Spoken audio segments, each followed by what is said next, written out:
Assalamualaikum warahmatullahi wabarakatuh. Selamat pagi anak-anak. Bagaimana kabar kalian hari ini? Sehat semua ya? Perkenalkan, nama Ibu Eka Laili Rahmawati, guru PPL di SDN Sambangan 01. Hari ini kita akan belajar bersama-sama pada tema 3, subtema 3 dan pembelajaran 1. Sebelum memulai pelajaran pada pagi hari ini, mari kita berdoa terlebih dahulu ya. Berdoa dimulai. Berdoa selesai. Hari ini kita akan belajar tema 3, tugasku sehari-hari, subtema 3, tugasku sebagai umat beragama, yang kemudian nanti kita akan belajar tentang kosakata bahasa Indonesia yang berkaitan dengan lingkungan geografis, yang kedua pecahan nilai mata uang, yang ketiga karya imajinatif 2 dimensi. Sehingga setelah pembelajaran pada pagi hari ini, anak-anak dapat menyebutkan 3 kosakata yang berkaitan dengan budaya tolong-menolong antar sesama. Yang kedua, dapat menulis cerita kegiatan budaya tolong-menolong antar sesama. Yang ketiga, dapat menentukan nilai pecahan mata uang logam. Yang keempat, dapat menghitung kesetaraan pecahan mata uang logam. Yang kelima, dapat menjelaskan pengertian karya imajinatif 2 dimensi. Dan yang keenam yaitu membuat satu karya imajinatif 2 dimensi. Anak-anak, kemarin kita sudah belajar tentang tugasku di sekolah. Sekarang kita akan belajar bersama-sama tentang tugasku sebagai umat beragama. Apakah anak-anak semua tahu apa saja agama yang berada di Indonesia?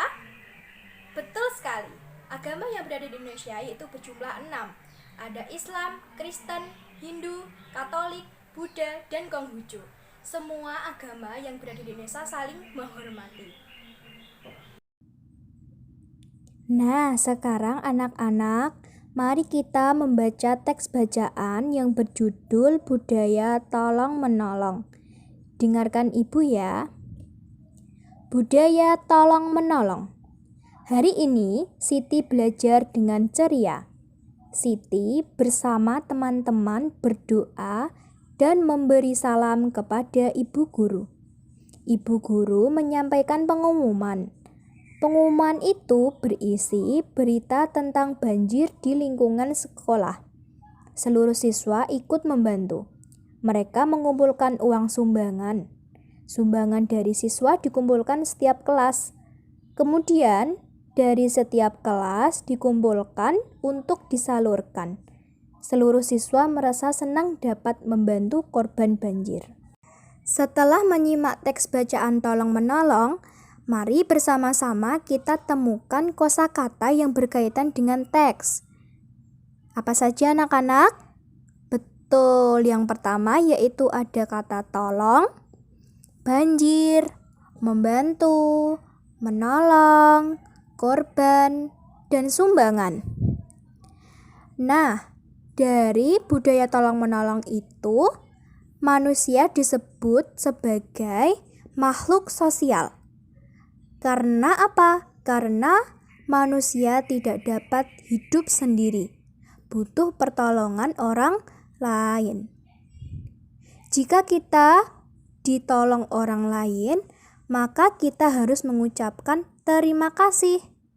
Apabila kita memerlukan bantuan orang lain, maka kita harus mengucapkan tolong.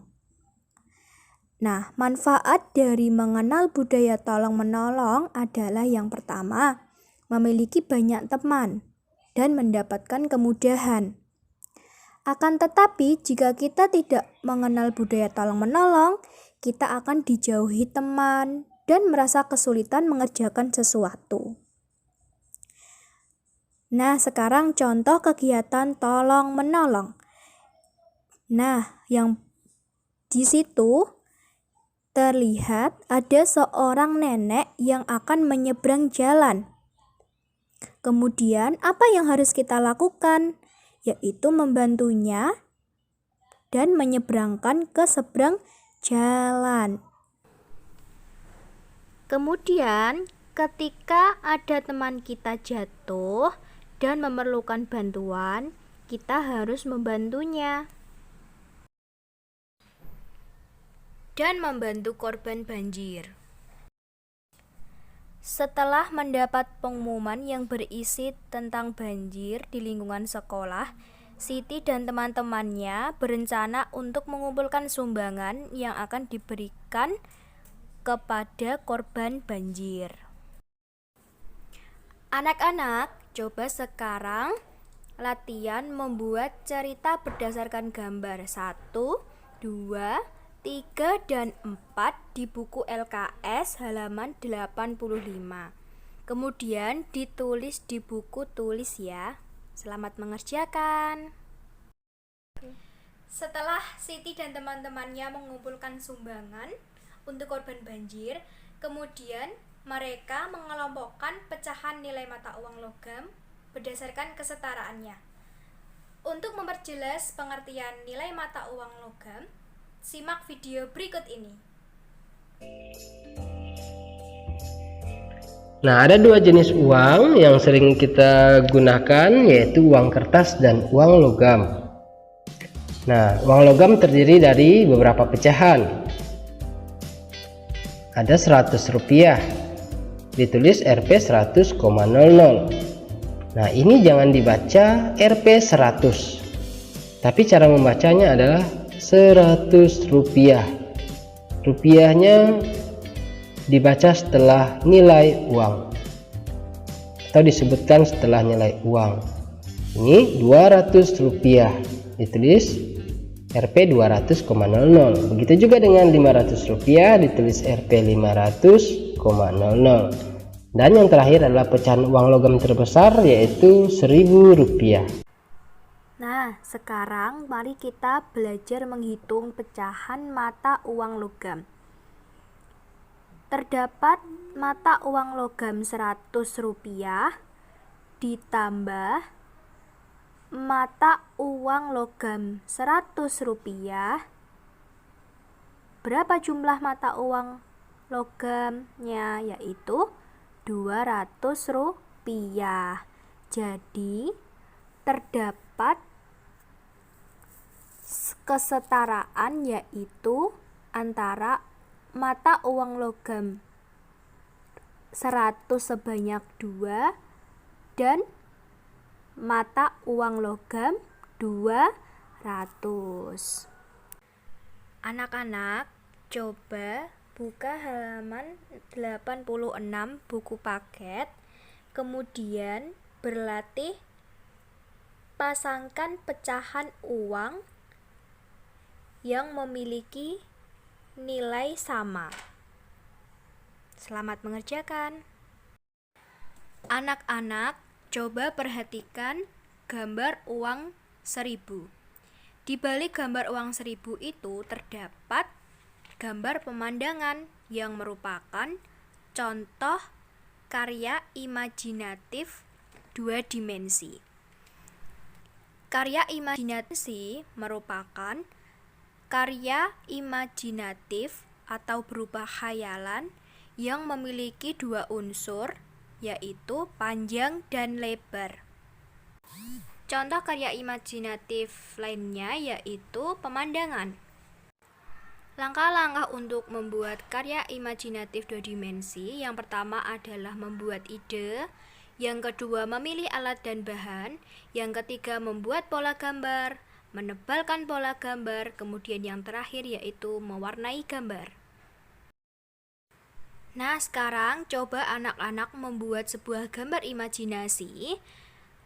Ibu contohkan itu tentang banjir, akan tetapi anak-anak bisa berimajinasi sendiri sesuai dengan keadaan lingkungan yang terdapat di sekitar anak-anak semua. Nah, setelah anak-anak menyimak video pembelajaran dan penjelasan dari ibu, sekarang coba anak-anak kerjakan soal latihan yang nanti ibu guru akan kirim di grup melalui link Google Formulir. Jadi nanti anak-anak mengerjakan melalui Google Formulir ya. Bagaimana pembelajaran pada pagi hari ini anak-anak? Menyenangkan bukan? Nah, dari pembelajaran pada pagi hari ini, apa yang dapat kita simpulkan? Betul sekali. Yang pertama adalah kosakata bahasa Indonesia dalam teks budaya tolong-menolong, antara lain ada kata menolong, tolong, banjir, dan sumbangan. Kita sebagai makhluk hidup harus saling tolong-menolong karena kita makhluk sosial, yaitu tidak dapat berdiri sendiri. Manfaat dari tolong-menolong adalah kita memiliki banyak teman. Lalu apa akibat jika kita tidak membudayakan tolong-menolong? Maka kita akan dijauhi teman. Yang kedua yaitu ada pecahan nilai mata uang. Contohnya yaitu ada nilai mata pecahan uang 100, 200, 500, dan 1000. Nah, yang ketiga yaitu karya imajinatif 2 dimensi. Karya imajinatif 2 dimensi itu adalah karya khayalan yang merupakan terdiri dari ukuran panjang dan lebar. Nah, langkah-langkah untuk membuat karya imajinatif 2 dimensi, yang pertama adalah membuat ide. Dan yang kedua, memilih alat dan bahan. Kemudian yang ketiga, membuat pola gambar. Yang keempat, menebalkan gambar. Dan yang kelima yaitu mewarnai gambar. Nah, anak-anak, pembelajaran pada pagi hari ini sudah selesai. Sekian dari Ibu. Terima kasih. Wassalamualaikum warahmatullahi wabarakatuh.